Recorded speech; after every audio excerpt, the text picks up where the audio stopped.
tonight on The GOAT Show.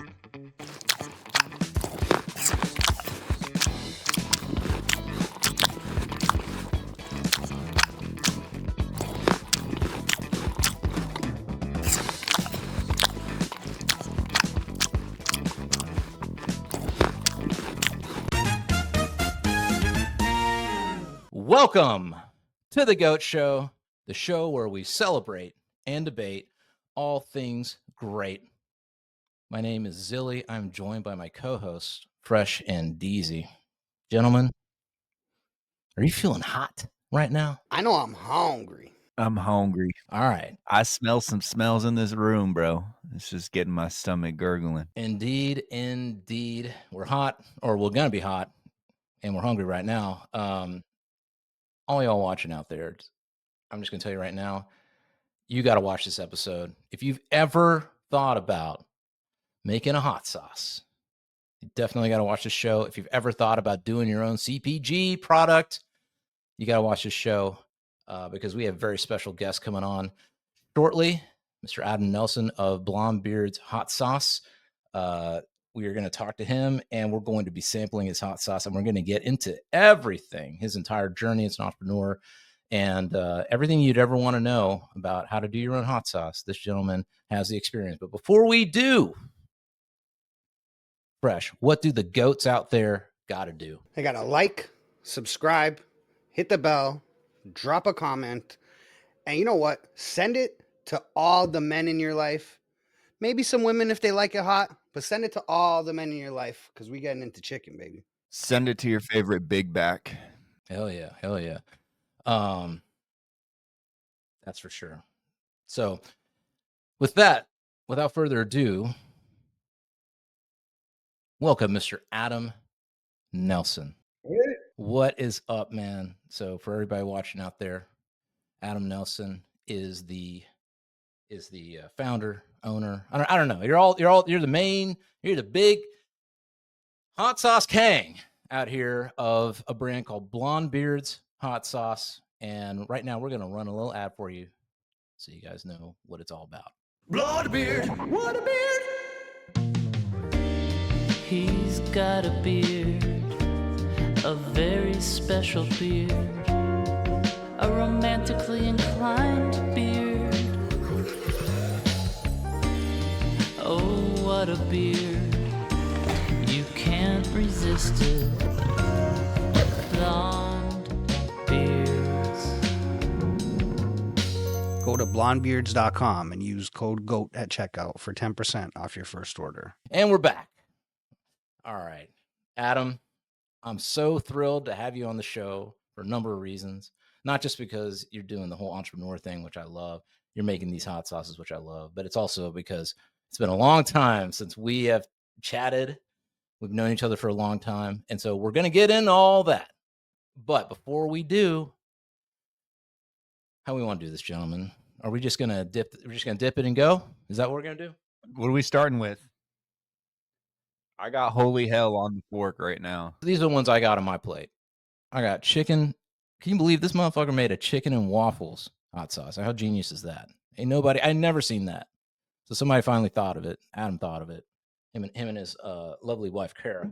And we got the chicken and waffles, and I got black magic, some voodoo shit that's on my plate. Are we going to go with these two for now, and then we can talk about the other ones afterward? What do you got, Fresh? I mean, I got the same ones. So, and these are the only ones we can get in Canada because fuck Canada. You're about to get them 25% more expensive, too. Damn. I love that, bro. I love that. You got the same Deezy? Yeah, and then also I have the IPA and the holy hell on my plate. I have all 4 of the flavors that I got in the flight. That's the holy hell right there, which I'm afraid to try. I'll be honest with you. I might be Indian, but man, I might burn a hole in my stomach here. And look at that. If you love you a beer, get you that IPA craft beer hot sauce right there. And then I should say, Adam, man, you did me an even more of a solid, man. You hooked me up even more. So we got the Dojo Asian wing sauce. Give you that little bit of that kick. Bruce Lee kick. Oh, is it? It's mild? All right. Sriracha and ginger. I don't know if that's mild, but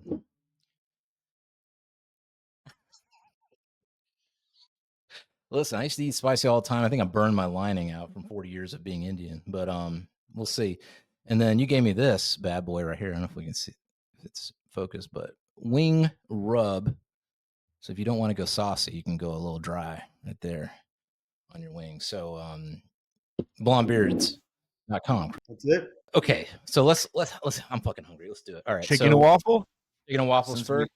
Got my naked right. wing. Let's do it. All right, Got that bad boy sauced up. Okay, let me go first. All right. Why is your wing so naked? Ravin? Sad. I'm gonna try the sauce the way it was intended, without any other distraction. So swimming on the wing. That's what you need. Drown it. This is good. Hell yeah. Yeah, so that's our one of our best sellers there. It's got a maple syrup as one of the main ingredients. Gives it a little sweetness, little southern twang to go with it. It's good. That's why this There's Canadian like loves very like tangy too. There's like a tangy hint there. I'm trying to figure out what that is. Vinegar. Maybe it's the vinegar. Yeah. So buffalo sauce is cayenne pepper, butter, and vinegar. So that you got to have the zip of the vinegar to make it like truly like a wing sauce, buffalo sauce. I like that. But It's it does. It's not as like overwhelming as like a normal buffalo sauce. Like Yeah. that vinegar taste. It's very subtle. It sits in there. It's good. That's why my son drinks it. It's like a sweet treat for him. What about with blue cheese? How does you guys have your blue cheese, your ranch? What do you dip with? I don't dip in anything. I hate ranch. I've never had ranch in my life, and I'm object to any kind of white creamy sauces. But my wife has she loves ranch, and we're actually going to probably release a ranch seasoning, so you can make your own ranch at home or like use it as a spice. Oh damn! They're making fun of me, man, for liking ranch. Saying I ain't no man. So I like ranch. You say, what are you talking about? A minute ago, you said you didn't want ranch on wings. Me? Making fun of me. Or was that fresh? That was fresh. I said children use ranch. Right here. Come up. Children use ranch and real men use blue cheese. Come on now. You have to graduate from being a child. I hate blue cheese though. What sounds more like an adult dip? Blue cheese. Ranch? Being out on the ranch? The rugged prairies of America? Or some blue cheese ass freaking, cheesy blue cheese? Listen, a creamy concoction, flavor concoction, or moldy cheese. Your choice. Blue cheese every time. But okay, let's I have do to the other. say, the sauce is better without the blue cheese. Okay. Hell yeah. Yeah, it is really good. Fair enough. All right, wang number 2. So this one's going in that black magic. I should have put a little bit more on this time, Ravin. All right. Okay. All right. Here. Yeah, A whole plate. I'm gonna dip it all in. It's fully covered with. Look, my fingers dripping. I didn't want to do it because I want to get all messy, but Oh no, you got to. bougie like That's the way that. to do it. You can't eat wings and not get messy. Oh my god.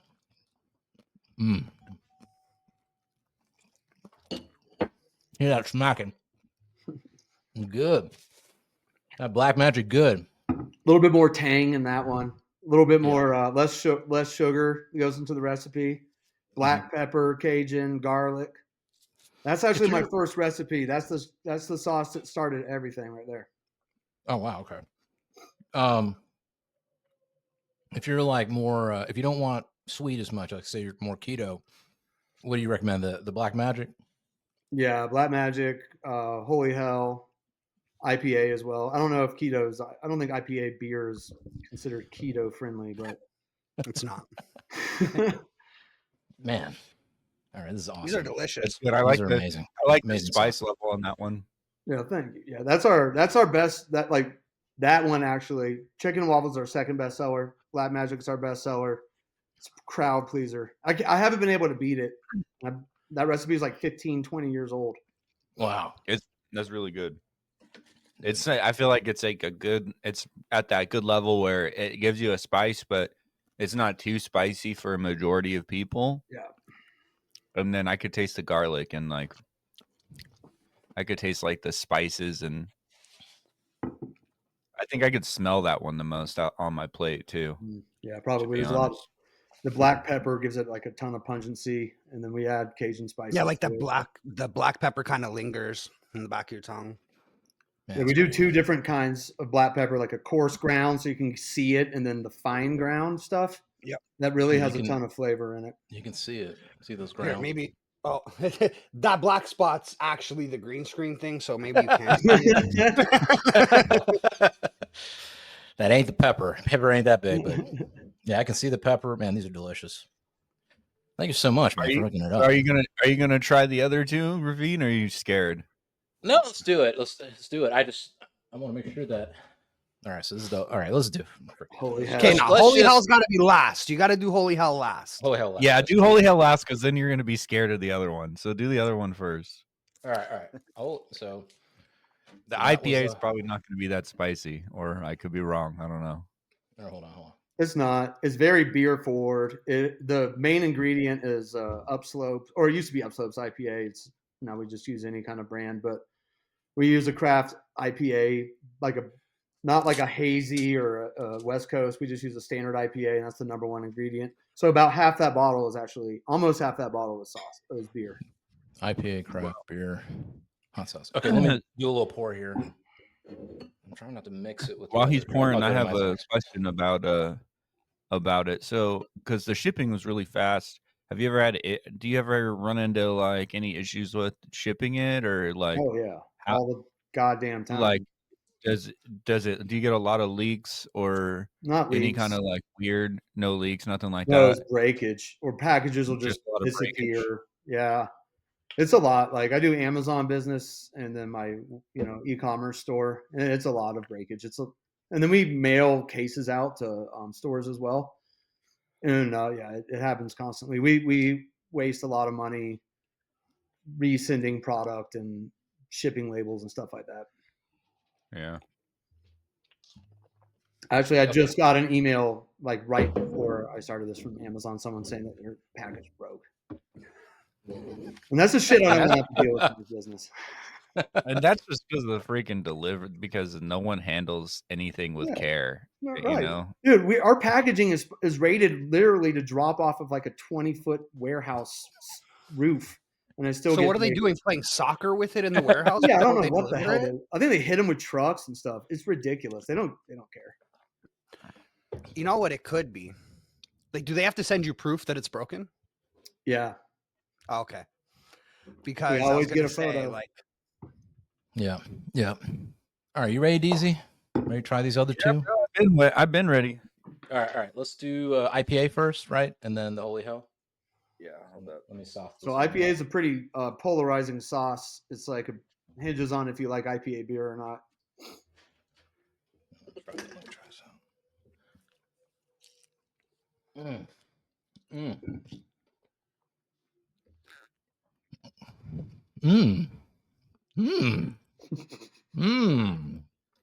Very interesting. I like it. A little Wow.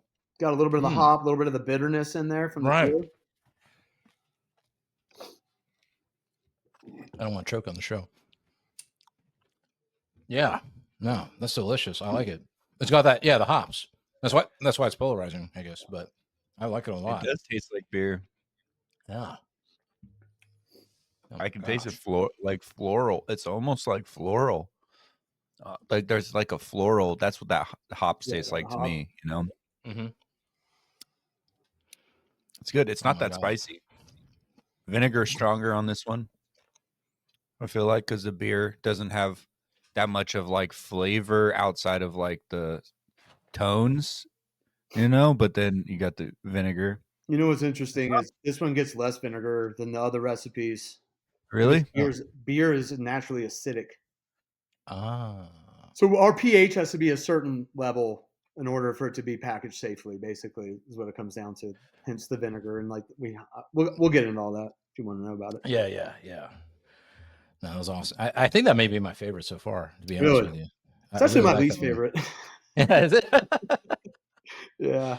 I'm not even a hopsy beer kind of guy, but that's something about it. I really dig it, man. I think it may, I don't know. You know us creatives, we like that unique. Yeah, do something a little whatever different, thing. right? That's why it has its value. Between the chicken and waffle and the black magic, those are both equally good for me. The black magic has more. The taste of it lingers. Like I could still taste it from when I ate it, you know. But now's the holy hell, Ravin. Are you ready? All right, here we go. Holy hell! We might have to pause the podcast after I try this one. All right, here we go. All right, here we go. Dip it in. All right, ready? Oh, that's a big one for.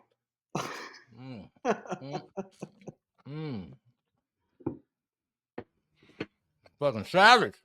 Mine? Man. How does it feel? So far, so good. And delicious. I hope it's kicking in. Well, I'm sweating. Doing a little sweating. But See, delicious.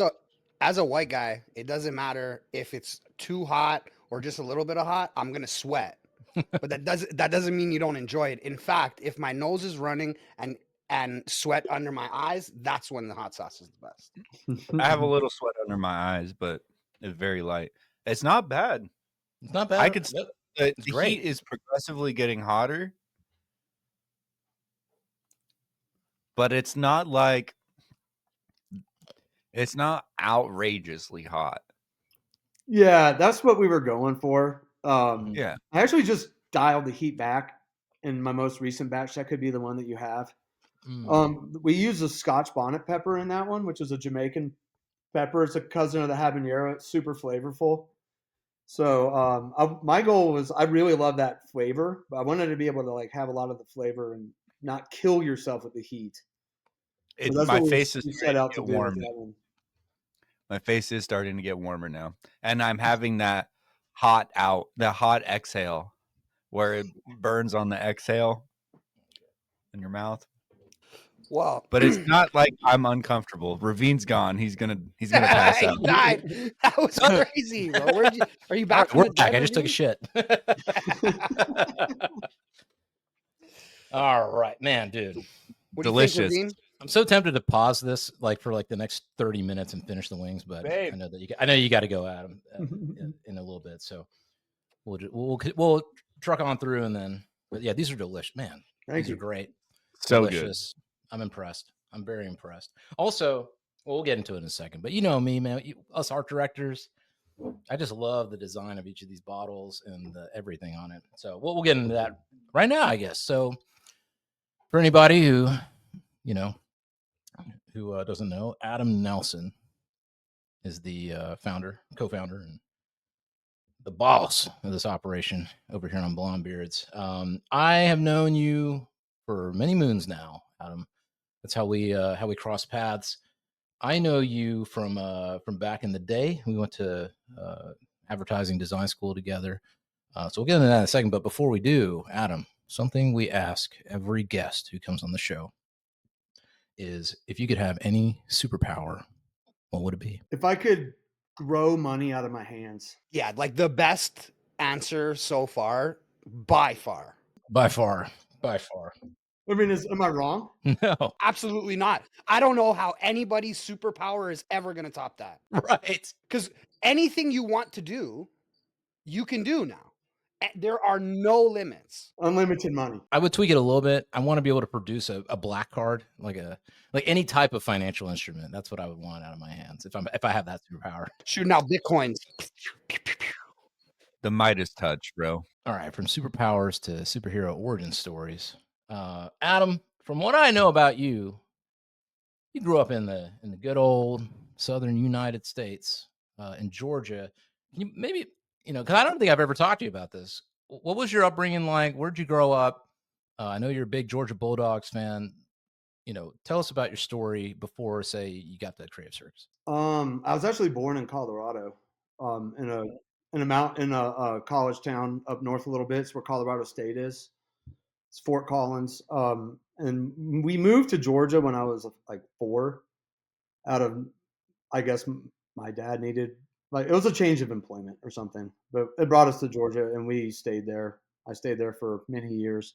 Went to college there, but my parents weren't really Southerners. They're from Virginia. Both of them were, so not like deep Georgia roots. So we didn't really embrace the Southern culture there as a family as heavy as like a lot of my peers. Yeah, if it appeared that way when I was at the Creative Circus, it's because I did that on my own when I went to Georgia.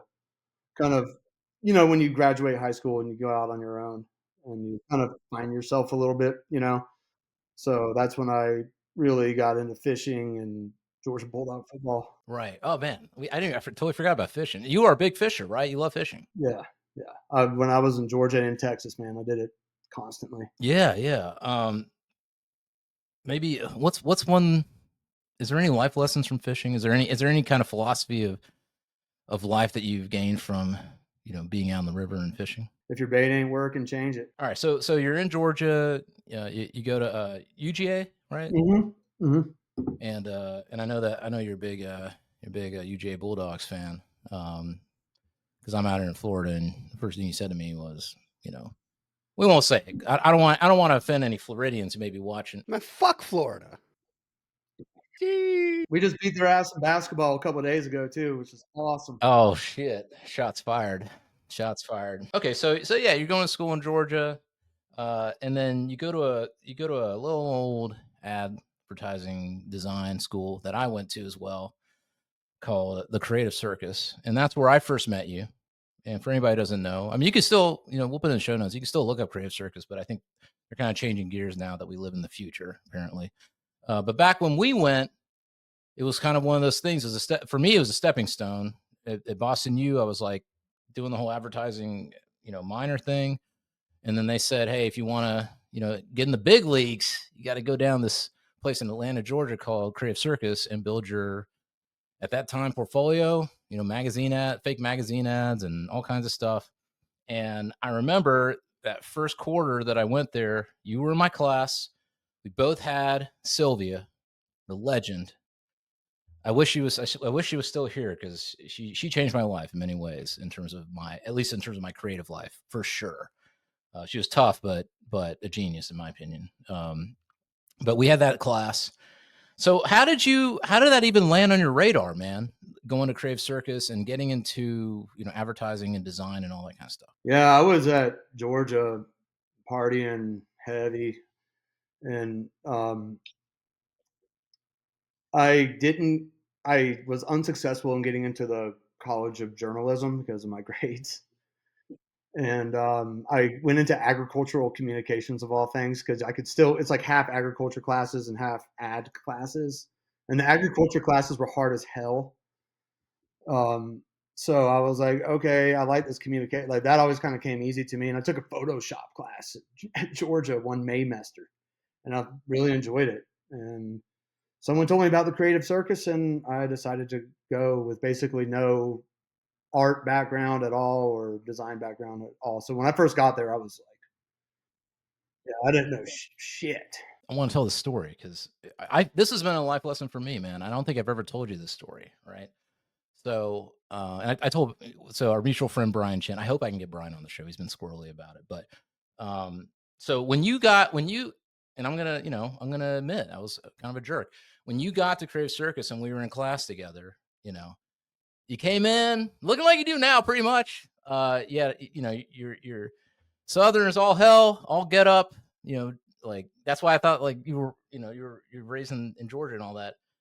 And yeah, like you said, like, it was clear to everybody that you asked a couple of questions and we were all like, like, this guy didn't know anything, whatever, arrogant fuckheads we were. And so your journey through that program for the 2 years, to me, was a huge lesson, because what I learned from you is the one thing you always did was you were very humble, and you would just ask the questions, and you didn't give a shit. As far as I could tell, you didn't really give a shit if anybody was like, you know, all us artistes and everything, all this, you know, creative, you know, hipsters or whatever were in there, you would just ask a question, and no matter how, if it was dumb, whatever, you just do it, you know, because you're there to learn and figure shit out. And you, by the time our quarter or our group that quarter, by the time 2 years later we were done, you had one, you, in my opinion, you had, it was like definitely top 3 portfolio in the entire school. Appreciate that, man. Yeah, hell yeah. And you got better every quarter. Like it was like awesome to see. Like every quarter you were like getting better and better and better. And it was and when I look back in hindsight, I'm like, that's a real lesson to learn for anybody out there who thinks they're a goat. It's okay. You don't have to be putting up a front. You may not be a goat right now, but just do the work, you know. Don't be afraid of what people think. Like, do what you got to do to figure shit out. And at the end of the day, it's like once you get there, nobody's even gonna think about it. Like, look at this. I mean, look at this design on these freaking hot bottles. I got, you know, the boxing and all this shit. Like, you would never think, like way back when, this guy's gonna be, you know, creating super dope fucking hot sauce, you know, everything. The website looks fantastic. I mean, every aspect. I can tell. I know it's the creative circus person behind this shit. Every detail. Like, I know you probably mess with a pixel right here, man. I know it. I know you. I know that. All of us creative circus people. So I just wanted to say that to you, man. Like, Well, appreciate that, man. that was a real lesson for me. Yeah. Oh, thanks, dude. And, yeah, it's interesting hearing you say that. Like, I knew when I was there that I wasn't like a normal creative circus guy. First of all, I was an ATL native. Like, grew up in the suburbs of Atlanta, you know, so I had my own crew, and definitely like a lot of people coming down from like Michigan and different cultures, you know, not the Southern culture. And they definitely, I was probably off-putting. I bet. I don't really care, but yeah, I guess I didn't care, and I was just like, I was really inspired by creative back then. Like, I still am really inspired by creative, but when I first figured it out, and when I first like figured out I liked it a lot, I would like, it was really fun. It was just fun to me, you know. And then that all went away when I started my career. It became not fun. I was just saying the other day how I haven't picked up my iPad to draw since I started doing this kind of stuff for work. And because I used to just sit down, like I have books on top of books on top of books of drawings and like all kinds of, I have like solid state drives full of artwork. And now that I do it for work, forget about it. Yeah, you don't want to do that on your time off. Nope. Just seems like more work now. Yeah. I mean, I still love being creative. My problem is Mark Duplass has this saying, creative people always have their mistresses, you know? And it doesn't matter what I'm working on. It could be the coolest creative thing, but if it's the thing I have to work on, I got like 4 other things that I want to mess around with and play around with and cheat on. You know what I'm saying? So that's always been kind of one of my challenges. But Can totally relate to that, man. yeah. Would you say so? What would you say? Yeah, I mean, that experience, is that kind of what you took away as well? Just, I mean, I don't know. It just seemed like you were always just on the course and you're doing your thing and made it happen. You know? Yeah, I did. I kind of took away as like I got a lot better when I was there for sure. And I went out and got a job in like a week, which was fucking awesome. Yeah, yeah. I mean, that's one thing about going through that is they definitely landed you jobs straight no out. doubt, yeah. Hell yeah, they did. Yeah, yeah. What? So when you graduate, this, I'm not gonna say our age. All right, we're young guns still. I don't care what anybody says. But all right, when you graduated, so what did you go to Austin first or Denver? Or No, I went to what was LA. Right. We're to David and right. Goliath. David and Goliath. Okay. Mhm. And how was that experience? Or was it very quickly like, I'm not feeling this anymore? Or was it like, you know, It was just a hard gradual? as hell. You can say whatever you want, man. Yeah. We don't censor. I mean, I have a lot of respect for my creative directors there and the owner, David Angelo. I respect a lot. I used to kind of have a lot of resentment to that guy, to be honest, but now, like, he's actually a huge inspiration. Like, a lot of really? the things that he teaches and a lot of the things that he says, it's like so Wait. dead on and so ballsy. Like, that dude made his own way. He was like a poor kid growing up in Oakland, I think, and now he's like, Jesus, super successful, and like he's one of those self-made men. You can't not respect that, you know. Yeah, yeah. Do you feel? And I learned a lot. Like, I did a lot of big time shit there. Big Kia campaigns and straight to the big leagues. Yeah. Yeah. Straight to working 80 hours a week too. Yeah. What do you feel like was your favorite thing that you worked on while you were there? That's a really good question. I just recently redid my portfolio. I had a couple like car spots for Kia Motors that I still have in my portfolio. One of them in particular, actually, never even ran. We spent $1 million shooting the thing, and the Kia, after we got through post, it was color corrected, all the versions ready to go out. Kia pulled the plug on it. Still my portfolio though. Dude, that is the story of any car-based ad agency. Like that happened to me and Brian when we were in Detroit. Like you'll work on something for 6 months and you think it's a go, and then that's what killed me. I was like, oh my gosh, I'm gonna spend all this time and energy and killing myself, like, to do this work, and then like it's not even gonna run, and then you keep getting edged, and then all of a sudden you get blue balls like crazy. It's like I just couldn't take it anymore. I don't know. I got a lot of respect for ad people, man. Like people willing to go through that rigmarole is like, I mean, they're tough, man. I'm not tough like that. I'm like, I might need to go be an entrepreneur. That'd be much easier, right? You think those guys are tough? Remember the jingle guys? Remember the guys that used to write jingles? Those guys are tough. All right, so you're in LA. Did you end up hopping around? Like, I hung out with you in Austin. I don't even remember that, man. That's crazy. Yeah, I was a David and Goliath for 4 years. And then, oh no, you went to GSDM, right? GSD&M. I wanted to go to Denver, but couldn't find a damn job here to save my life. The ad scene in Denver is,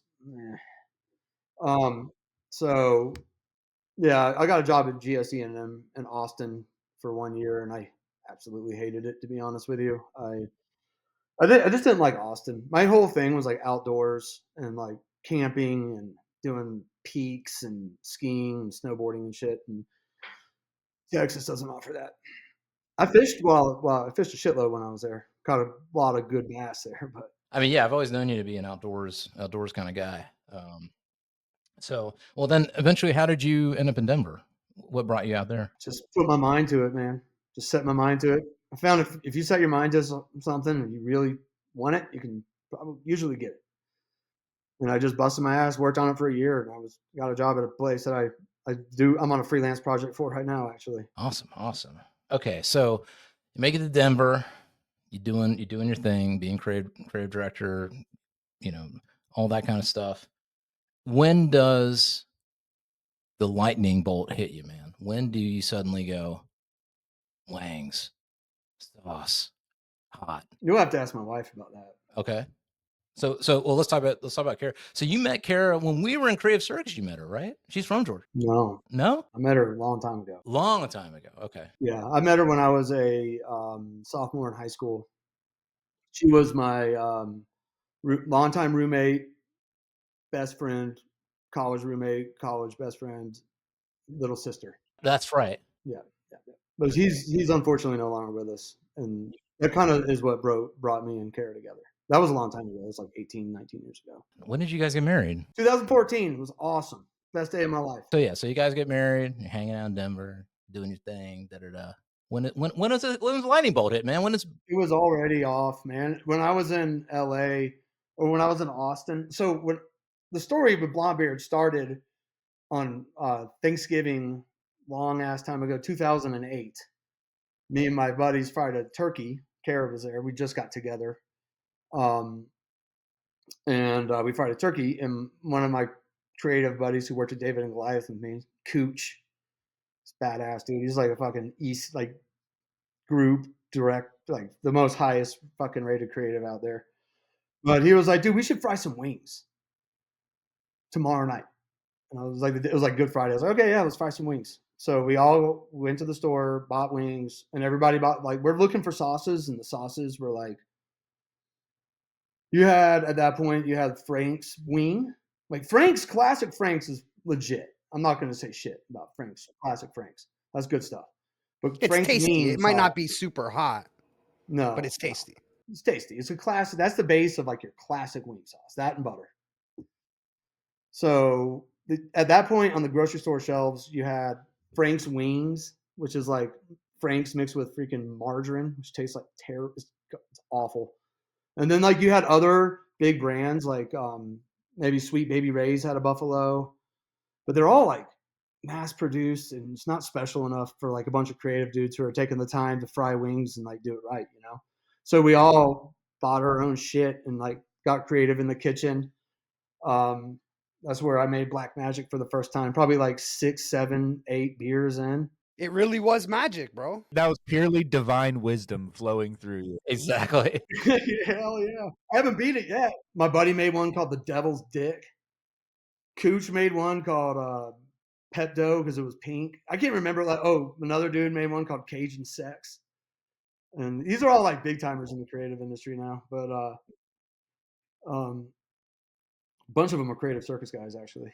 But so I made Black Magic, and we just kept it going, kept doing it like football season. You know, let's get together, and it turned into a big contest. And then like we gave away like a trophy one time. Everybody voted on it. Black Magic won the gold. Moved to Austin, and like this like seed was kind of planted in Cara's brain. She has got this serial like crazy entrepreneur thing about her. And we called them wing offs. Is what like I'd be like, yeah, come to the wing off, fry a bunch of naked wings, and everybody make their own sauces. So that's where Holy Hell was born in Austin. I bought this like pepper plant at Target that was like dying, and I've nursed it back to life. And I was making hot sauce. I was making wing sauce with the peppers off of it. It was fucking great. So there was a Scotch bonnet pepper.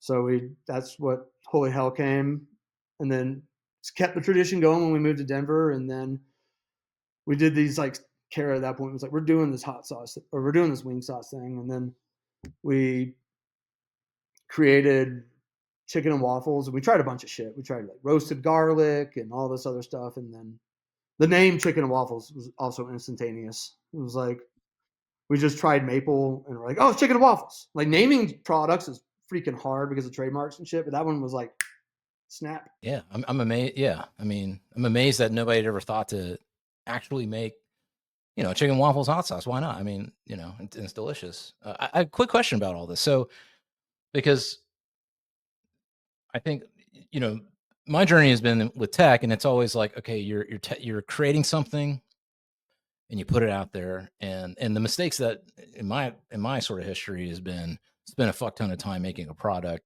and then you realize nobody want that shit. You know what I'm saying? So in your case, it was very much a matter of is it like you're blending stuff together and then friends are coming over, you're testing it out with them. Sometimes it works, sometimes it doesn't. Like, what is that process for developing the product itself and making sure that it's something that you feel confident that you should then put on the market? Oh man, good question. And if I could do it over again, I'd have so much more knowledge now. But truth be told, we didn't know shit about the wing sauce market, what the demand was, what the annual revenue is from these wing sauce brands, and who we were competing against. We didn't know if wing sauce was on the grow, if it was on the decline. We just lucked out. And happens to be the products that we offer are in demand from the condiment shopper at the grocery store. And but we just discovered that, But yeah, so we just would do taste testings and have a bunch of people over, and we'd vote on it. We'd have voting, and that's where chicken and waffles kind of came to the forefront. And then so we launched the brand with 3 sauces: chicken and waffles, Black Magic, and Holy Hell. Those are our first 3. Okay. Well, real quick before we get into the marketing and all that kind of stuff, I'm just curious, for someone who may be thinking of being an entrepreneur, getting into things, are you of the mind that you should do it the way you did it? Hey, trial and error, and just because I feel like sometimes being naive is so important. Like if you know too much in advance, you might get overwhelmed and then decide it's not for me, as opposed to being naive and being like, fuck it, we're doing this, and then you go just figure it out. You know what I'm saying? What are your thoughts? So yeah, I would have to go in it ignorant, or I would never have done it. If I knew what I know now, fuck no. Fresh, you had a question. What would you say is the hottest wings that you've ever had, the hottest sauce that you've ever had? And I'd like all you guys to answer. The hottest thing I've ever eaten. Oh, I'm you're not gonna believe this. I'm kind of a puss. Probably a raw Scotch bonnet pepper. I've never really stepped it up beyond that. Though, if you get them raw and you take a chunk out of that thing, it'll. Oh yeah, I've done it a couple times. It's insane. Yeah. What about you, Deezy? I've definitely had a ghost pepper hot sauce. It was pretty fucking hot. Like, I put a lot on because it was someone dared me, and it was a good like 20 minutes of just like just dying, drinking water, sweating. But probably that. I would never actually eat a ghost pepper by itself. That's a good call. What about you, Ravin? I'll be honest. The hottest thing I've ever ate wasn't a hot sauce, but when I was a teenager, there was I don't know where we were traveling, but I was with my dad and we were in London Gatwick, and we had a layover, and so we decided to go get dinner, and we went to an Indian restaurant in that area, and I've been trying to find it ever since, and I don't know where it is now. Maybe it's still there, maybe it's gone. And we go there, and my dad is like, he's like, it's like real ass Indian food. Like, this place was not a joke. I guess England's not a joke when it comes to that kind of stuff. And my dad was like, we were eating the meal, and then he was like, "Hey, I really want to try something like, like Indian, like make it hot, like, And my he definitely had high tolerance for hot food. So we get this curry, and I take one bite, and I'm like, I mean, it is like somebody put acid down my throat. It was that fucking hot, and I was crying, like full blown crying uncontrollably, not like emotionally, just my body was just like, "You gonna cry, bitch? Your Indian ass think you can take it?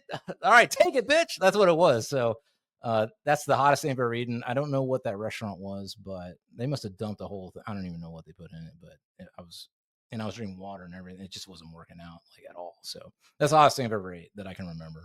What about you, Fresh? My wife is Laotian, and she's like, heat doesn't bother her at all. So I've grown much more accustomed to heat. Most of the things that she makes is spicy. Yeah, I used to eat a lot of spicy wings with like my dad growing up. And we used to go to this, it was just a pizza joint, and two Jamaican guys ran it. And we would go in there and we would order suicide wings and we take them home. One time we were in there and we ordered our wings already, and then a Jamaican guy walks in and he orders his wings. And the sauce that he asked for was hotter than ours. They said that they never had this sauce, but they had the sauce. So then we're like, "Oh, what sauce is that?" And the Jamaican guy behind the counter goes, "That's not for you, man."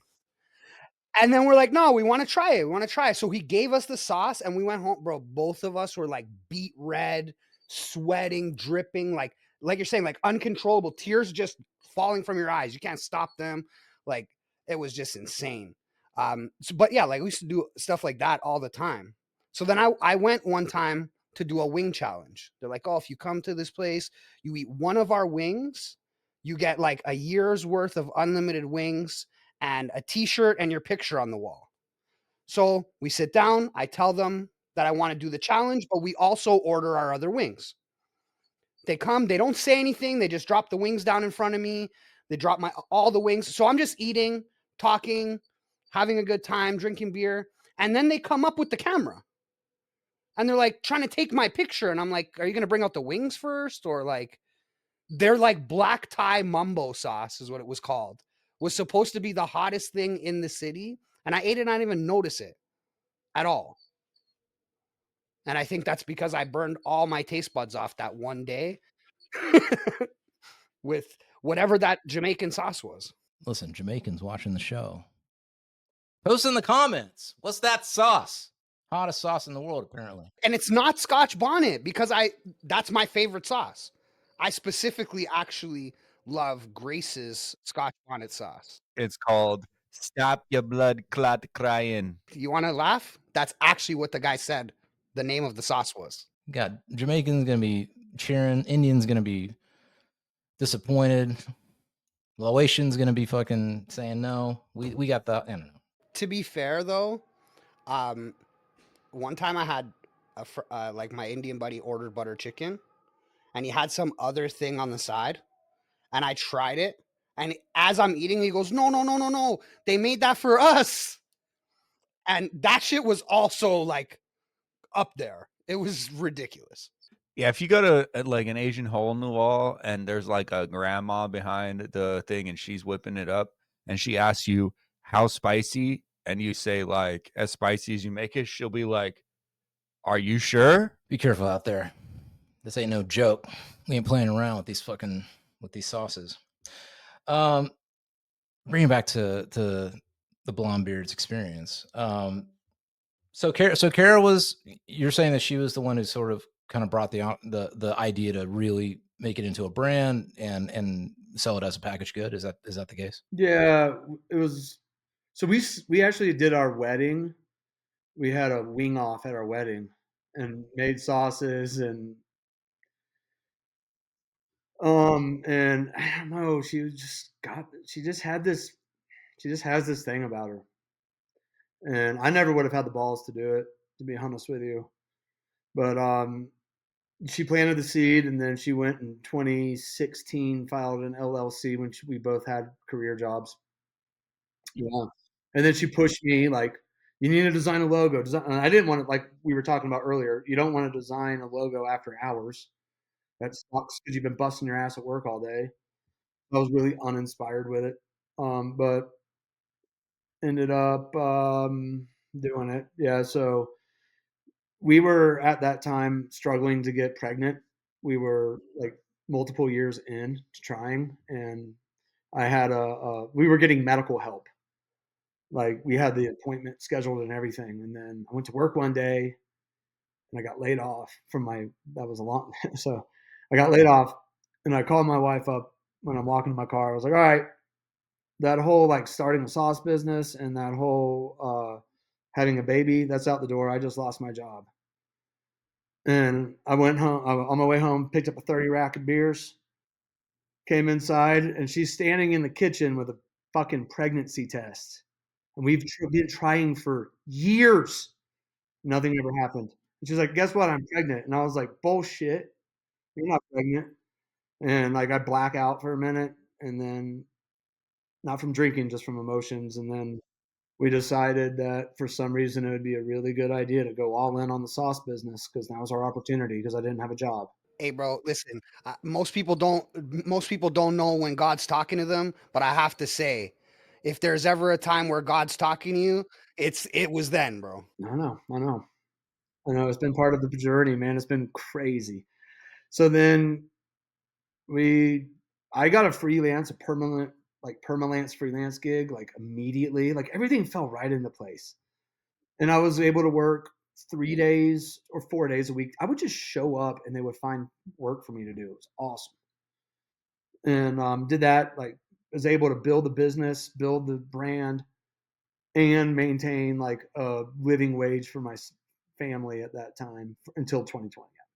But yeah, I was like so hungry.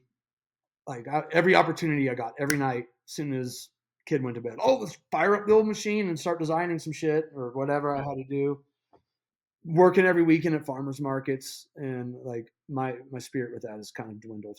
I mean, this is a side of entrepreneurship a lot of people don't realize. Like it's like I think people have this rosy idea, like, okay, I'll just be an entrepreneur and everything will fall. But it's like, Dude, we literally thought we were going to be millionaires. I mean, shit.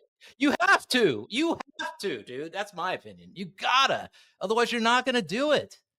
It's too much work. It takes a certain level of delusion to give up a 9 to 5 for a 24/7 365. It's just you just have to be just a little bit delusional. Yes. You have to be crazy.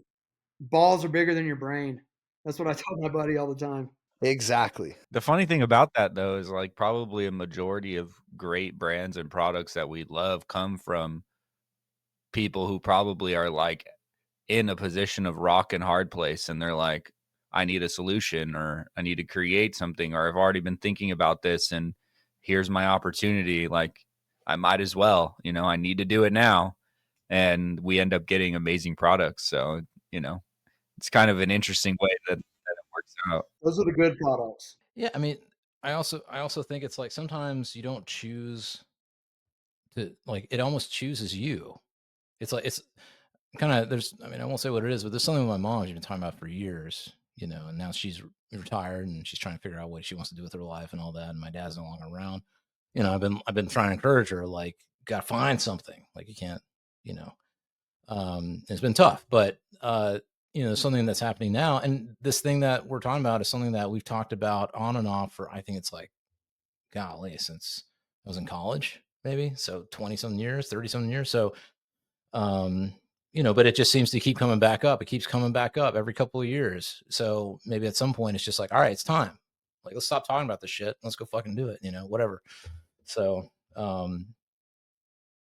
okay, so sounds like you've been put through the ringer on in entrepreneurship, but I just want to understand, you know, with just real quick, there's one thing about your hot sauces that you talk about, this idea of using butter. Gotta get that good butter in the hot sauce. Tell me about that. Why butter? What do people use instead of butter, and why is it good to use real butter in a hot sauce? Well, chicken wings were invented in Buffalo, New York, in like the I don't know when, 60s, I think.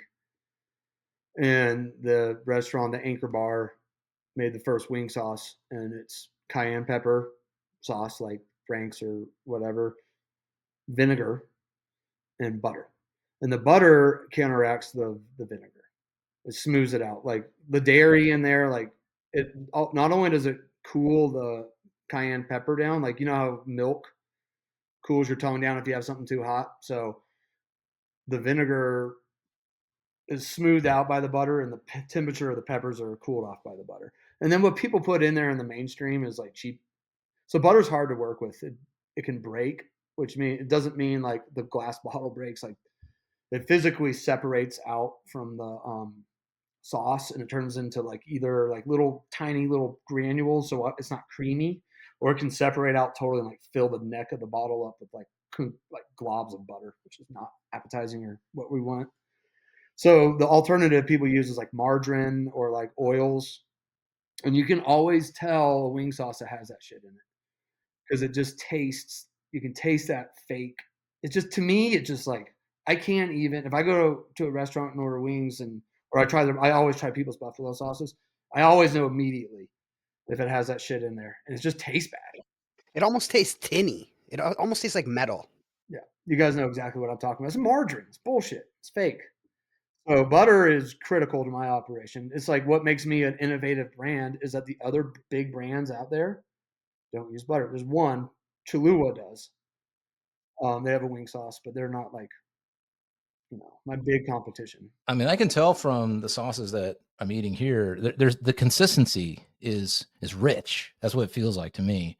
It's not thin. It's not like, you know, yeah, like what Fresh is saying, that tinny kind of taste, or and it's like you were saying about balance. That's I think what I noticed the most. There's a real clear like balance of ingredients here even between the different sauces. They do not taste the same. They have clear identities of sauces. And again, this is just my amateur, you know, whatever. No, I appreciate that. That's what we were going for. Yeah. It's I really feel like when you label these differently, there really is a distinct taste. But I like how it's creamy. It's nice. It's like a good creamy consistency. So, all right, now the butter, baby. Yeah.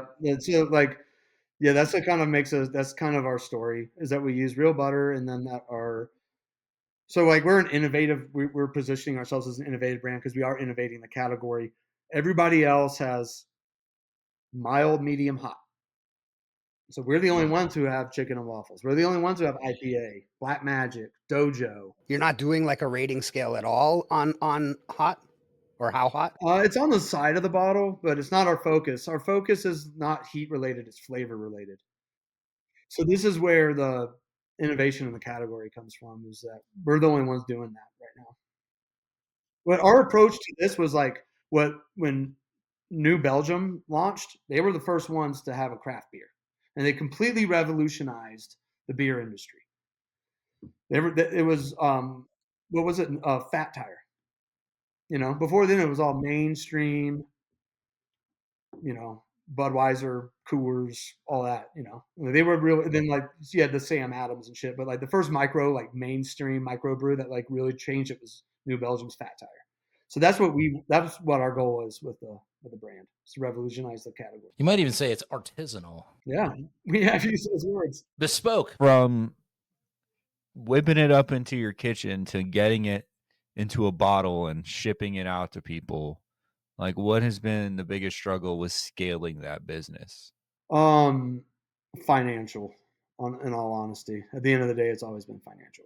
That's been the biggest struggle. But from a logistics standpoint, finding the right co-packing partner has been critical to us, and we have one who kicks ass. He's our partner. He's like basically a family member at this point. So Just to break it down, for somebody else who maybe so you have the initial things, you mix the sauces, you got the recipe, you know the ones that are the winners. You find I'm assuming you find some sort of manufacturer, like you're saying, you have a partner who can do all the manufacturing for like the bottles and all that. well, no. At first, you start in your kitchen beer brewing pots. That's what we did. So you start with like fucking around, like, oh, we're doing cayenne pepper and this and that, and then you like make you kind of measure all that out and you kind of dial it in at like the bottle size, and then you got to scale it up to a gallon. And when you scale shit, things go awry because like your measurements might not be exact when you're like hustling. Like you might not be doing grams, you might be doing like a tablespoon, so things can get a little wacky. So you scale it to a gallon, and then from there we'd scale it to like 7 gallons because we had an 8-gallon beer brewing pot with a little spigot at the bottom. We put it right there in my kitchen, and Cara would hand me little empty bottles, and we'd fill them up, put a label on them, slap a little fucking tamper seal on them, hit them with a heat gun, and then hand label them. Total bitch, and then go sell them at farmers markets. That was like the very beginning. And when you're making the products like that, how long is it stable in that bottle? It's still stable because the pH is so low. The sauce might change flavor over time, but it'll always be safe to eat. 100 years from now, it'll be safe to eat. Wow, it's awesome. Yeah, there's no preservatives. It's just the vinegar. It's just the pH of it preserves it, and that's something that we lucked into. Like just the nature of the product. And so that's called the cottage food law, when you can cook it and then you sell it directly to somebody. You can't sell it to a retailer, but you can sell it to someone at a farmer's market. So we had to get like the certification to do cottage food law and participate in farmers markets. Okay, yeah, that was my question. Is like, okay, so you're making batches, you're doing with your friends. So then there are laws like for people who are making, well, homemade's not the right word, but making their own products in the home, I'm assuming, right? Yeah, for edible. Yeah. I mean, you can make soap and candles and shit in your garage and not have to worry about it. But edible, you have to take a class. You have to. Okay, so there's a whole thing that you got to do, You probably still have to have food safe certificates and stuff, right? Yes. and that varies based on state and where you're Yeah. first starting out and all that stuff. Okay. Yeah. Better crank up that AI, goats, if you're going to make some CPG. Find out what you got to do in your state. All right. But and then you're saying that you would go to farmers market, so you would have like a stand at a farmers market. You'd have your products there, and then it's farmers market. People walking around. Oh, what's this? And you go give samples out, or what's give samples out of things. Okay. Yeah, we would, dude. It's been part of like what we were used to focus on compared to what we should have been focusing on. Probably part of the journey. We focused so much on our farmers market booth at first. We wanted to, like, our opinion of being successful. Like, we want to be the biggest, the coolest booth with the biggest line, and it's not really like that. Like the biggest line is the bakery or the coffee guy.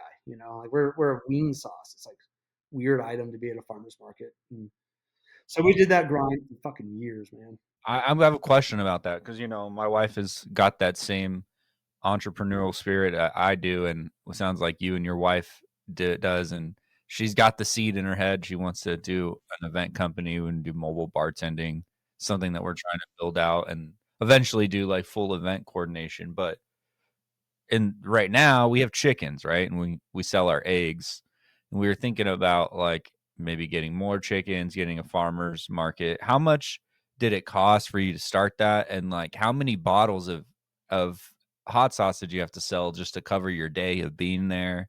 Or you know what I mean? Like what was the real like struggle there with like trying to start a booth and turn a profit off of something like that? Man, great question, dude. And I wish someone would have told me this when I started out. It has nothing at all to do with profit, and that's what we were focusing on. When you're in this stage, like the very beginning stage, like do not worry about profit. It's not what it's about. A CPG brand doesn't get profitable until it's in the millions.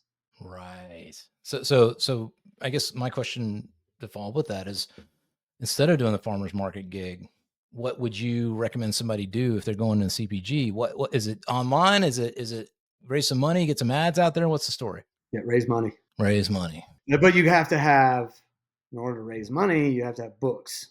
So it's like chicken or the egg. The way we did it was the only way that we knew to do it, which was to build a local following here in Denver. And that's what we did. We got into Whole Foods. We got into King Supers, which is like the Kroger banner here in Colorado.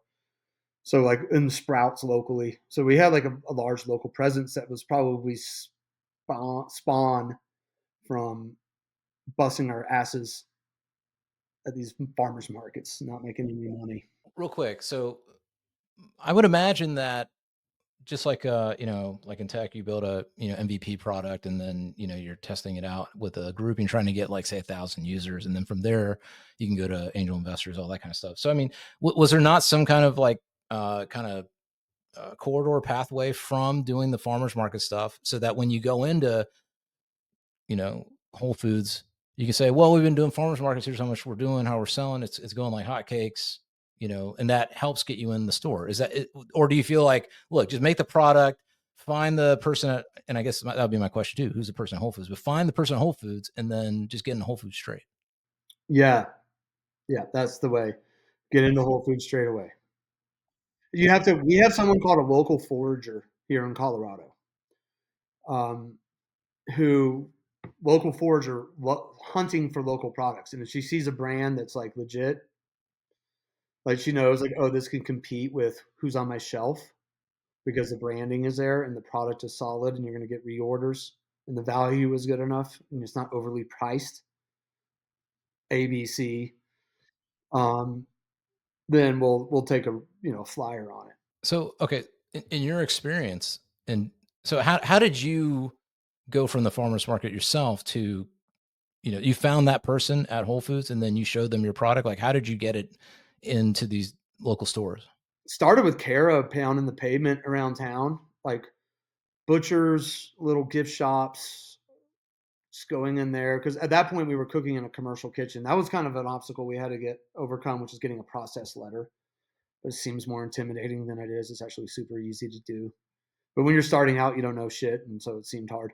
So, anyways, we wait. What's a process letter, real quick? It's basically the letter. It's like a step-by-step guide on how to make your sauce, so it's exactly the same every time, and you don't fuck it up because it's like you have to heat it up to this temperature and hold it here for X amount of time to pasteurize the peppers, and then you gotta everything's with the butter. It has to be done in a certain order. So like it spells out your process of making it safely. And then you have a food scientist create that for you. So you got that. And then once you had that, then it was really just a matter of going in and finding the person and showing them the product and talking numbers. Is that kind of the idea? Yeah, we got some, I don't even know how we got into Whole Foods, to be honest with you. It wasn't me. I know that. My wife did it. Because it looks dope. That's how you got in. All right. Because it looks dope. All right. Got that black sheet. I don't know. Maybe use some black magic, bro. I mean, you talk to Cara about that? I don't know. Might have done some ritual or something. Get you in there. All right. So you get in these local stores, and then it's you kind of been hanging out, and then you build your online presence. I want to get to that. Yeah, that was at the same time as doing farmers markets. And that's really expensive too. So that's the bottom line. There's no like quick path to profitability. The only real way to do it is by building a brand, getting brand recognition, and driving people. You have to create demand for your shit. I mean, that's really the only way at a large scale. When you're selling a $10 bottle of sauce, or my shit's $7-8 at the retailer. Like I'm not making very much of that because it goes some to my co-packer, some to my distributor, and then the retailer takes their hand. So I'm getting a very small percentage of that. So you're talking about you need to be selling like millions of bottles a year. I do want to ask you a couple of things about marketing, and I'm kind of curious what you feel is most effective. I mean, we've started doing our own sort of marketing for the show and stuff like that. I'm just curious in your case, I mean, is online marketing, is that something you've tried out? Has that been effective? Is that? We hired an agency years ago and did some shit. And yeah, it drives up your e-commerce business when you're doing paid ads, but when you're selling like I was mentioning, a $7 bottle of sauce and it costs $12 for the acquisition, you're losing money on that. You know what I'm saying? So we tried that and found that we were just hemorrhaging money, and then we haven't put many more eggs back into that pile. We've been focusing our efforts on wholesale. Okay, yeah, that was my question. Is, I mean, is it?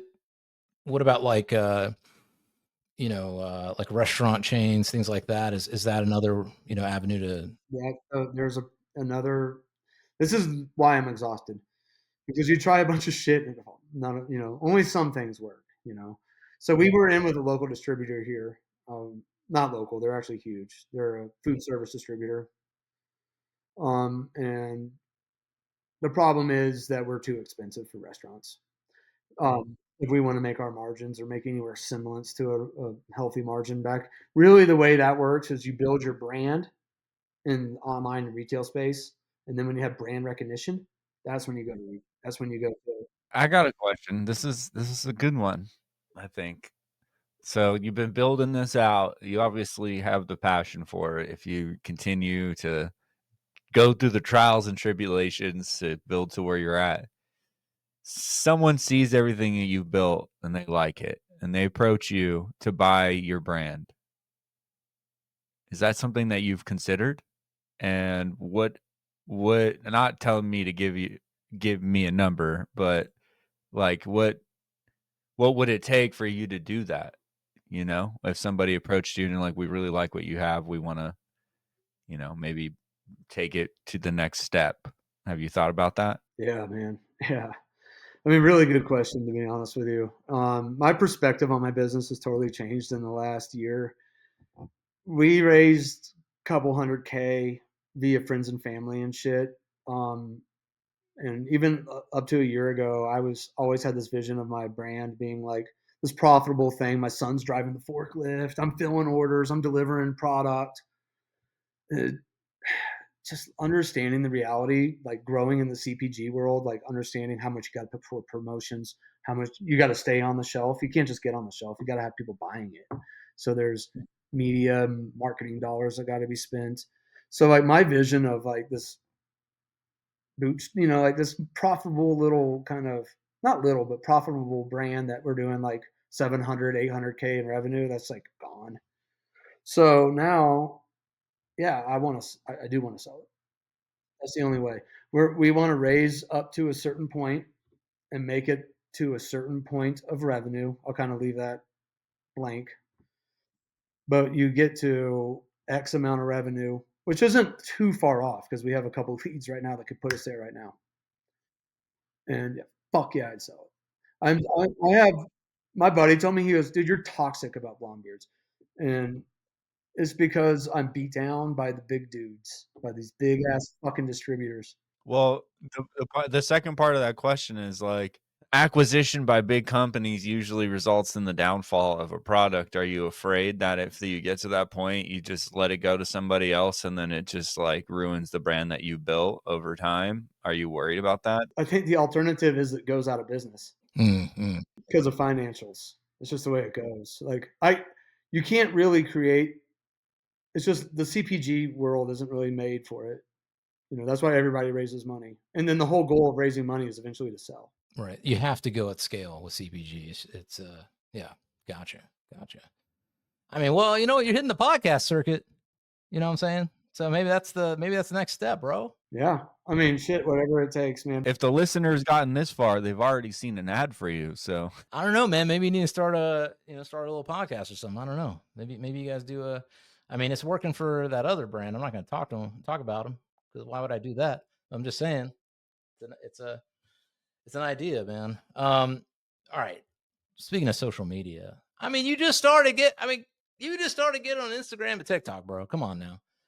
You got to get in there and crank out some vids. Go find people who are like famous for eating food on TikTok and send them some hot sauce and say, hey, do a video. on this hot sauce. I bet you this is the best hot sauce or the best wing sauce you've ever eaten.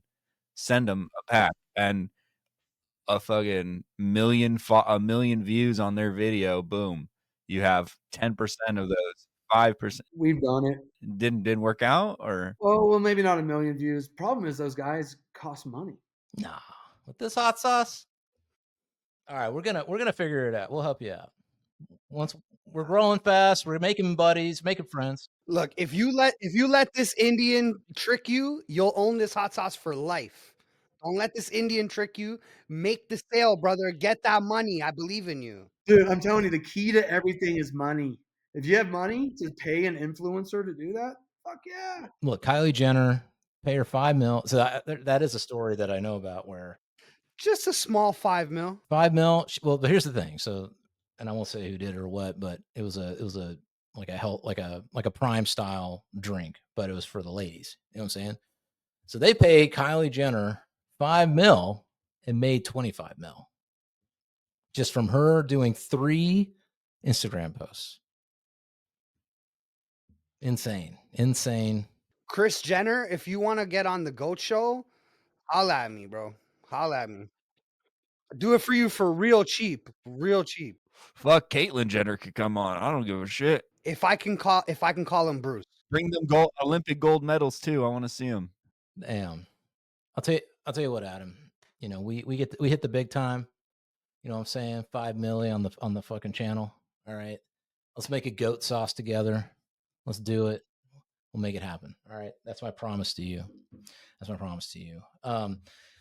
But you know, one of your videos is packing orders, man. Is that really the thing you love most? Packing these orders, put them in the box, slapping the labels, doing all that kind of stuff. What's the joy? What's the most joyful part of doing this whole day? I know there's some joy, man. Come on now. Yeah, I'm sound like a bitter old man. Yeah, there's joy.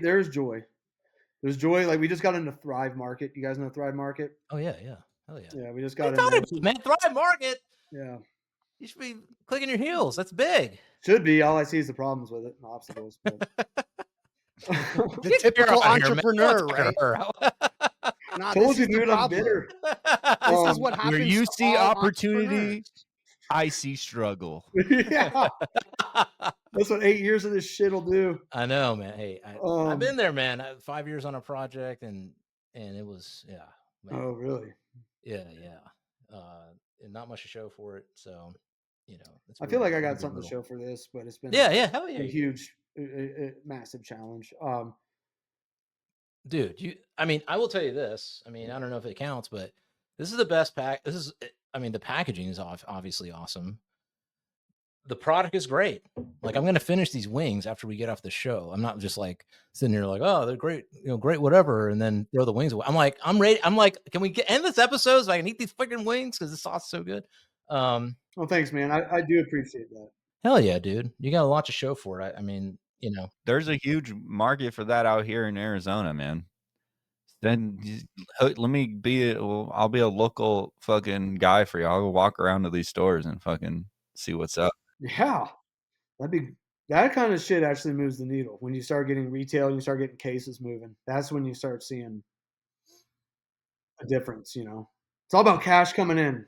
Bro, we have barbecue weather all year round, bro. People are always barbecuing. Hey, bro, I gotta say it's pretty cool. All the way from Denver to little old me in Canada, your sauce made it. You know what I mean? So it's pretty dope. In the stores, on the shelf, you could go pick it up from the store. Yeah, I didn't have to order it. I just walked into the grocery store, bro. Is that Sprouts that you're in? Is it only locally, or are you in more Sprouts throughout the country? We actually right now are finding out if we're going to get into 450 locations. We're apparently slotted, which sounds awesome, but guess what? You know what slotting? Do you guys know what slotting fees are? No. Yeah. Either did I. What is the sliding fee? I don't know shit. What is it? It's like a free case per store at the distributors. I sell it to the distributor for X amount. They mark it up 20%, sell it to them. So then I get billed. So it's a free case of every SKU per store. It's called free fill that in that particular case, but it ends up being like, probably like 70, 80 grand. Listen, Procter and Gamble, my boy out here. Come on now. Come on now. Procter and Gamble, Kellogg's, who or General Mills. Come on now. Get your first hot sauce if you ain't got one already. Help my boy out. And let him make the sauce the way he wants too. Don't try and cheap that shit because we got tariffs and all that. All right. Would you take the Shark Tank deal? Like big money, but you got to run it. Yeah, fuck yeah. Or like you got to make the sauce. Like you're the guy for the sauce. All the other shit, they can hire somebody. What would you even want to do in that instance? What would be your thing that you'd want to do? Oh man, that's a real good question. I would want to create, like, I'm a creative.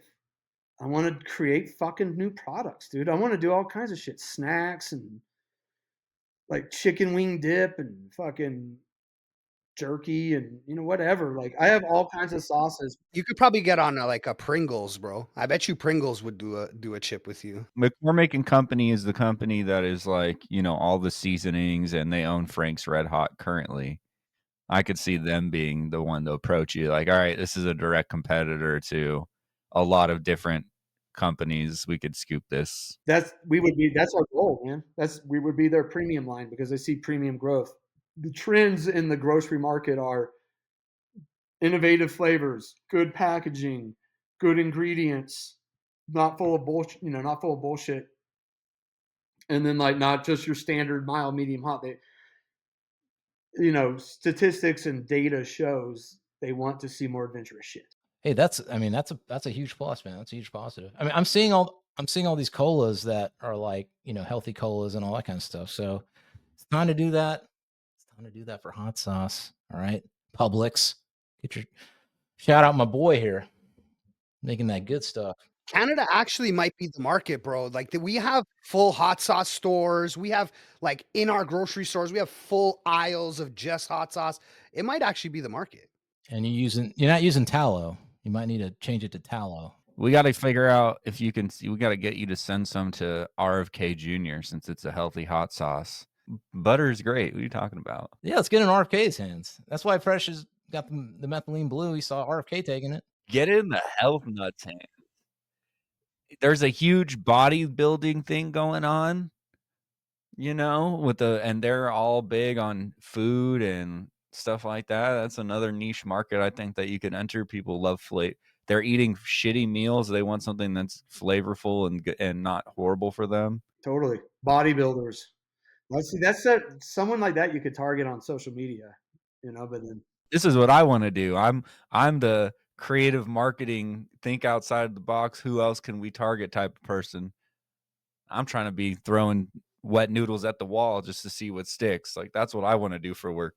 Does this work? Does this work? Does this work? I'll tell you what, Adam, not that I'm trying to get Deezy hired out of here because he's essential to the show, but he's done wonders for the show. He's helped us grow a lot very quickly in the last 2-3 weeks since we started really, we kind of figured out how we do the show now, and now we're really pushing the marketing. So, you never know. Maybe he can help you out. I don't know. Dude, marketing is critical. People have to know you. My website's great, but no one goes to it. Like people go to it, but not like to make a difference. Go to it, Right. It's like I'm like, oh, I get the sauce. This is great. Check out this sauce, and then like another guy goes to it. Right. Whereas like these big marketing pushes, like hundreds of thousands or millions of eyes in a day type shit. There's a hot sauce brand. This dude, he's the youngest kid ever to eat a scorpion. No, not a scorpion. What's the hottest pepper in the world? I should know this. I feel like they're constantly coming out with new ones, though, aren't they? Like always, like every next week, I see the new record-breaking pepper created. Like whatever. At some point, it's just going to be a pure capsaicin like crystal on a vine. There's Pepper X now, and it's 2.69 million Scoville. Like it's just crazy. But the Carolina Reaper was before this, I believe, right? Yeah, yeah. And he was the youngest kid ever to eat one, and he was like in adolescence. He was like 8 or some shit. He's kind of famous for it. But anyways, he gets like 20 million views on his TikTok. Sells like hundreds of bottles a day. Like if you do that, then you got something. Hey man, you and Cara, you're charming individuals. I think double down on that social media and go to town and do do. I mean, that's what that's what we're learning how to do and figuring our stuff out. And But America's loving the family thing right now, bro. You know what I mean? Like show America your family. I just know they'll support you. Yeah, those are the posts that get the most interaction. It's like my son chugging hot sauce out of the bottle. all you need is 1 million, views on a thing, and there you go. Do you do paid ads on that post? No, maybe I should. You should. That's what I'm saying. You take $200 and run an ad on that post that's already going viral, bro. You're gonna get millions of views. That's the sauce. You find the content that's working, and then you double down on that. Put $1,000 on it. Fuck. And make the campaign for like 2 months. So it's just like constantly popping up for 2 months, and it's like on people's feed and then slow drip of people coming into the site, attach the link to it. What platform? Whatever TikTok? where are you getting your views at? Right now we're My focused on views YouTube. when I do my shit, my Mr. Blondebeard shit, I get by far more views on TikTok than anything. But that's never resulted in a sale. Well, have you been linking your website to it a lot and been focused on like Yeah, that? yeah. I don't know if I'm doing my hashtags right. I don't know if I'm doing it right. I'm old. Listen, bro, we get it, right? Because me and Ravin both have like worked in this industry for a long time, but and the AI says everything we're doing is right. Then Deezy gets it, and we just right. So Hit up Deezy. You know what? It's okay. I'm usually a jealous man. I'm usually a very possessive man, but Deezy, you open to some contract work, bro? Yeah, dude. Whatever. I'm open to all of it right now. Everything that I do is gonna be going 130% so that I can make all this shit happen for all of us too. I want us to be able to grow this brand that we're building here, and the fact that we're doing this and we're able to highlight brands that we like is it'll be good for everybody. And that's what I'm a networker. I like to be in the middle of everybody and know everybody and know where I might not be the person that can do that for you, but I know 10 people that can, and that's the person that I like to be. So that's where really what I'm trying to grow. The Goat Show is going to be great, man. If we can affiliate market for a niche of every type of product, then we don't even really need to worry about monetizing from actual views. We can just sell products. Cool. We use the products. They're great.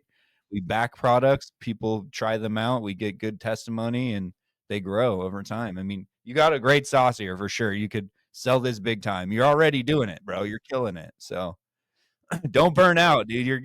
You're in Sprouts, bro. Do you know how fucking huge that is? you got to take a little Fresh Got, a little methylene blue. You already got the blue glasses. Take a look.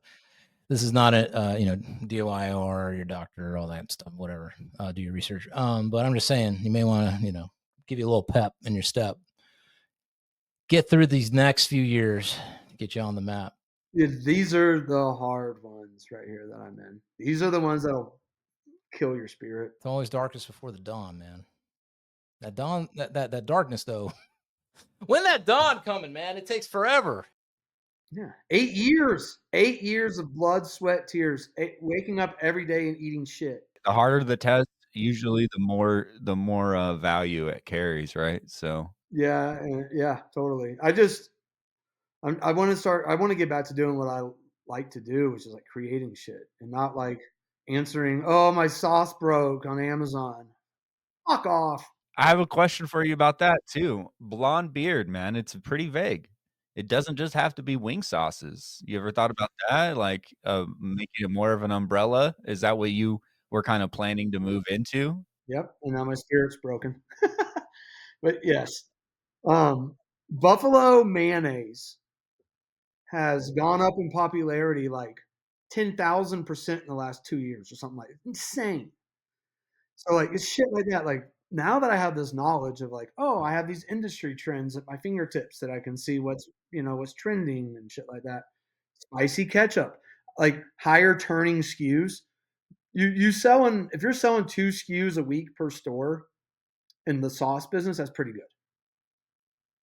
if you're selling Red Bull or you're selling some shit like that, you're selling like 200 units a week per SKU per store. Or like if you're selling like food, snacks, meat sticks, chips. Problem is, it gets more and more competitive. You know, the bigger of that kind of category you get into, because then you're competing with fucking Lay's, and they have more money than you, and they can grease the wheels with the distributor, and then they have relationships with the retailers and the buyers, because it's Lay's, Coca-Cola. So like trying to compete with those guys is pretty intense. Well, I'd say like a lot of it is optics, right? So it really depends what you're trying to do. If you're trying to give off the vibe of we're a family made hot sauce and we do this all on our backs, and you want to grow that, I would say like keep your feeds a little more natural, a little more. But if you're trying to like, hey, let's grow this to sell it, I would say like take all the things of like anything personal off the Instagrams and TikToks and just do like actual graphics that look like something that Frank's Red Hot would put out. And because again, like 99% of it is people thinking you're already competing with. It's true. It is all optics. You're absolutely right. I know you got to head out here soon. So, Adam, Mr. Blondebeard, cheers to you. You are a goat, no matter what you say. Cheers, bro. And cheers. Cheers. And- Oh, oh, yeah. shit. Oh, shit. Yes. Yes, dude. We'll put all your information in the show notes. Listen, people watching goats, if you made it this far, this is some great hot sauce right here. So highly recommend you go into the description, you click the link. I think we're gonna have a special code for y'all. Grab you up some of this hot sauce. I recommend the Sauce Flight is a good kind of sampler for people out there to see which one you like the most. No, buy them all. Buy 10 of them all. You're gonna love them. Just buy 10 of them all right now. Okay. You know what to do, goats. Go out there and grab some of this sauce. All right. Support the homies. And when you support the homies, support the show. Adam, man, thank you so much for being here. Appreciate you taking the time out and, hang in there. I think the light is coming. I really do. Man, I must sound like a real bitter dude. Let's end on a high note, bro. Come on now. The sauce is dope. Yeah. It's gonna sell. Yeah, let's do it. Yeah. Yeah. Things are good. Mark Everything's Cuban, awesome. Kevin O'Leary, Barb, all y'all. Come on the Ghost Show and then float my boy a milli each so he can get this sauce going. You know what I'm saying? Not even on a buy thing. Like just be like, yo, the sauce is so good, I'm gonna give it to you. I just drank it from the bottle. Listen, it's shelf stable for 100+ years. Just buy $1 million worth. Throw that in the garage. Get it like you know how P. Diddy had 1,000 bottles of oil? Just do that. Stock up on wing sauce.